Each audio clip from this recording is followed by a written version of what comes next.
the job done in the Big Easy. Big performances from Peyton Watson, Nikola Jokic. The bench played better. Ultimately, they did play with their food a little bit in New Orleans, but found a way to finish the job, get back in the win column. 125 to 118, the final. Welcome to Nuggets Postgame Live, presented by your Front Range Toyota dealers, Katie Winge, Bill Hanslick, and Chris Dempsey, getting into the details of this Denver Nuggets win. Kind of a back-and-forth battle in this game. Ultimately, the Denver Nuggets able to come away with it. What do you feel like was the key factor in that being the case? Wow. Well, Demps mentioned Peyton. Obviously, that jumps up big. You know, it just seems like the Nuggets are that good where they can play the light switch game. They go, all right, we're down. Won't they get down 13? And Joker just goes, all right, I'm going to hit this three. Boom. And then by the end of the quarter, they're down 2 or 4, and at half they have a 4-point lead. Then they blow it up in the third. Unfortunately, at the end of the game, it was a little tight because they were just dinking around. Yeah, just right that middle of the fourth quarter. New Orleans was not going to stop playing, and they have a lot of young, hungry players, and so they made a game out of it. But, yeah, you know, like... It's these games, you know, you're missing some personnel if you're the Nuggets. You get off to a start that, you know, New Orleans made a lot of shots at the beginning of this game, so you couldn't really get into transition, get a lot of the easy stuff, some of the mismatch stuff that you normally get, and so it became a little bit of a slog. But I just think the good teams see their way through these kinds of situations, and the Nuggets did. Let's talk about the Magic 8 Ball. Peyton Watson, what he was able to do in this game. It's the first time in his career he led the Nuggets in either scoring or rebounding, and he did it in the same game tonight. 32 and 12. His first career double-double, made 5 3-pointers. All of those were career highs. Yeah, career high made threes, right? Yeah. All of those, the highlighted career highs. That's good. It's pretty good. We need a little, where it says career highs, we got to put black box. No, that's why they're highlighted. PW. It's amazing. Hands, it's amazing. You know, look, and quite honestly, as you know, as a basketball player, you know, New Orleans was leaving him open for these threes early in the game. And there is no bigger satisfaction than to say, oh, you're going to leave me open for this? And then just to knock them down in their faces the entire game. And then all of a sudden, obviously, he got into the open court, did the Peyton Watson things. And we love looking at all of this. Look at all the memes. This is amazing. What a night. He hadn't done this since high school. And here's the thing, Peyton Watson is such a character that there's so much here. There's so many reactions it's that not are just so words. good. No. Like you have the video clips, you have all of the chain, the SWAT chain, even the ring. I mean, it truly is. And his career high, Demps, to your point, at UCLA was only 19 points. Yeah, it was only 19. Yeah, I figured this was the last time he had career high. The last time he did this was in high school.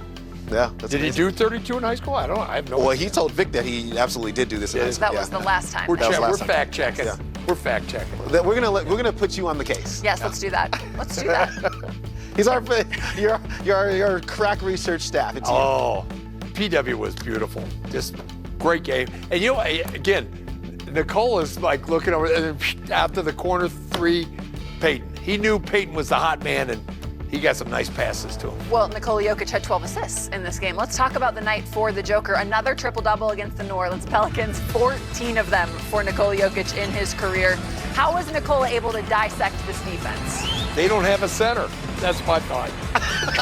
Okay, it's a good thought. You know, it's funny because you look at that number 14, triple-doubles against this team, and I can remember him playing against Boogie Cousins and Anthony Davis and Jonas Valanciunas, and it really doesn't matter if they have a center or not. And it really doesn't matter if that center's 10 feet tall or 6'8" or 12 feet tall. He gets a triple-double because that's what he does against this basketball team. And Hands, you know, they really did need it. I mean, they needed it. I mean, he had to play a few more minutes than he wanted to, but yeah, I laugh because I'm watching the video and it's the, what is Queen? I think he's like 19. Yeah, he was just a freshman at Maryland last year. Yeah, yep. And he carved him up for turkey dinner. He did. Queen also had a good night. Queen had a nice offensive game, but they battled. Yeah. Let's put it that way. They battled. All right, you talked about the pass, Bill Hanslick. Let's get to our ball assist of the game. Presented by Ball Corporation, they remind you to choose aluminum. Really, it's behind the back. It's Name this pass, Hands. Name it. Woo! The no-looker. The fact that Nikola Jokic delivered this where Again, he did, no in looker. the way in which he, Oh. I mean, it is so beautiful. Yeah. And that should have been a foul too. But we'll let it go. Peyton Watson really paid this one off too. Yeah, he just My dunked on man that Queen, guy. my man Queen was on him again. What did he just do there, Deb? What did he do? Peyton Watson, what a Great cut. I couldn't be happier for him.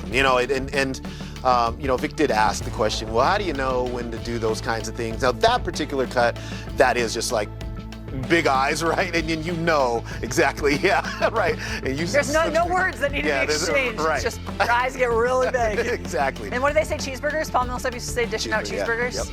Yep. Do you remember that? Yeah. Munching. Yum.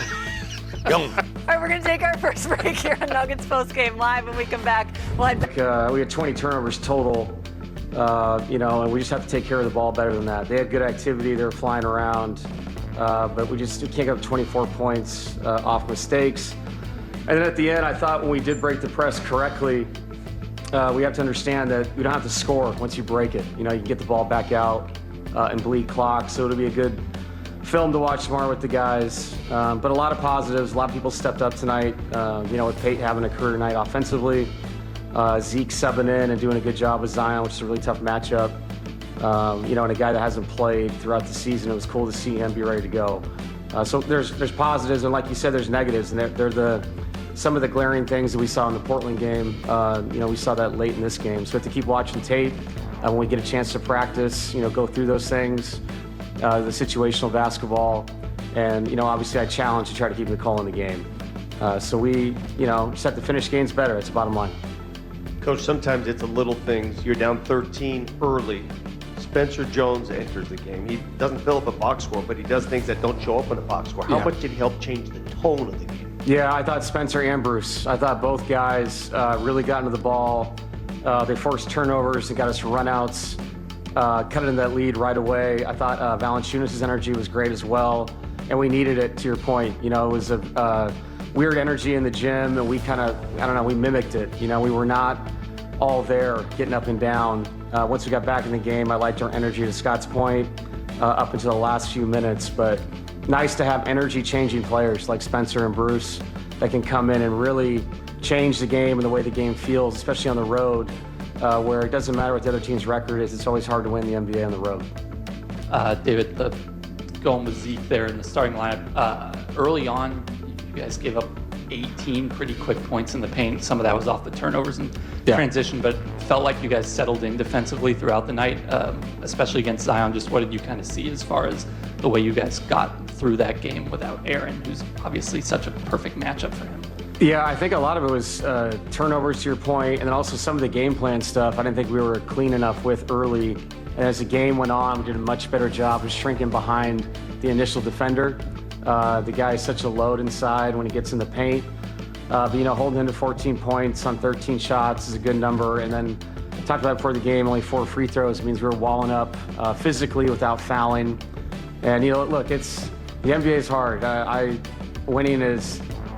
It's a premium, and to find a way to do it, and you're right, with the team defense behind it and Zeke stepping in after not playing hardly at all this year, was really cool to see. Just him, the maturity of Zeke to know it's my night to play, and he's ready to go. What went into the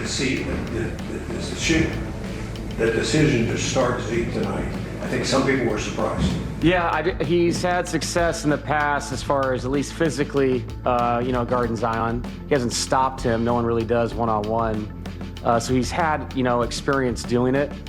And I trusted that. I've been here. I've seen him do it. I remember the past. So we trust Zeke to do it. On nights like this, it was the right matchup. I've made that point before. It's not going to be